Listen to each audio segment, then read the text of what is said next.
Doktor Görkem Astarcıoğlu ben. Çocuk sağlığı ve hastalıkları uzmanıyım. Güzel İzmir'den size selam veriyorum. Ben bugün sağlıklı nesiller yetiştirebilmek için neler yapmalıyız? Ebeveynlere düşen sorumluluklar nelerdir? Yaklaşan okul sezonuyla birlikte hastalıklardan nasıl korunabiliriz? Onlardan bahsedeceğim. Bazı hastalıkları normal olarak geçirmemizde fayda oluyor. Hatırlarsanız pandemide evlere kapandığımız dönemde ilk izinlerin başlamasının ardından çocuklarda çok çılgın hastalıklar görmeye başladık. En basit mikropların bile daha şiddetli bir hastalığa yol açtığını gördük. Buna da biz bağışıklık borcu diyoruz. Yani bizim her sene aslında borçlandığımız bir hastalık durumumuz var. Tabii ki hastanede yatacak seviyelere gelmeden ayakta geçirilen 2 gün 3 gün ateşin ardından çocuğun düzeldiği hastalıkların bir zararı yok, güçlendiriyor. Öncelikle buna çok erkenden başlamakta fayda var. Yani bir annenin gebe kalmaya karar vermezden önce ben nasıl daha sağlıklı bir birey dünyaya getirebilirim düşüncesini aklına getirmesi gerekiyor.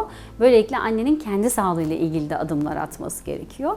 Sağlıklı bir bebeğin sağlıklı bir anne karnına düşebilmesi için ortamın koşullarının düzenlenmesi gerekiyor. Annelerin sigara tüketmemesi, ideal kilolarında olmaları, D vitamini seviyelerinin normal olması, mümkünse şehir hayatının yanında ağaca, toprağa, çiçeğe dokunabildikleri, hayvan sevebildikleri bir ortamda yetişmeleri, antibiyotik kullanımlarından kaçınmalarını öneriyoruz. Onun ardından sağlıklı bir gebelik geliştikten sonra bebeğin doğumuyla birlikte ağzından içeri girenin ilk anne sütü olmasını diliyoruz. Bu her zaman böyle olamasa bile. Sağlıklı mikrobiyata gelişmesi lazım. Biliyorsunuz bağırsak ikinci beyin deniyor, vücudun orkestra şefi deniyor. Bağırsağın sağlıklı kurgulanması için ilk ağzından giren anne sütü olursa ideal bağırsak florası ortaya çıkmaya başlıyor. Öncelikle dünya geliştikçe, endüstrileşme arttıkça yediğimiz içtiğimiz şeyler bozulmaya başlıyor, yapaylaşmaya başlıyor ve bu yapaylık bağırsaklarımızı bozuyor. Oradaki bakterilerin düzenini değiştiriyor. Yeni bir dünya ortaya çıkıyor ve o dünya maalesef çok ideal bir dünyada olmuyor. Bağışıklığımızın zayıflamasının sebebi aslında bu.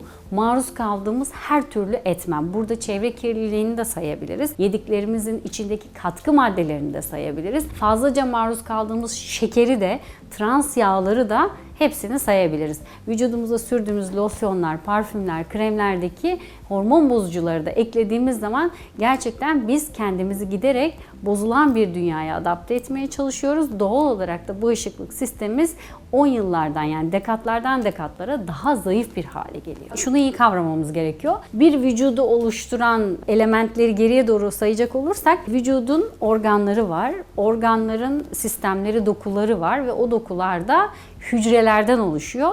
Hücrelerin içinde de organeller var. Özellikle bu organellerin içerisinde bizim enerji metabolizmamızı düzenleyen mitokondriler baş tacımız. Mitokondrilerimize iyi bakmamız lazım. Her hücrenin mitokondrisi onun çalışmasını ve enerji planlamasını yapıyor. En önemli organımızın da bağırsaklar olduğunu söylediğimize göre bağırsak mitokondrilerimize en başta iyi bakmamız gerekiyor.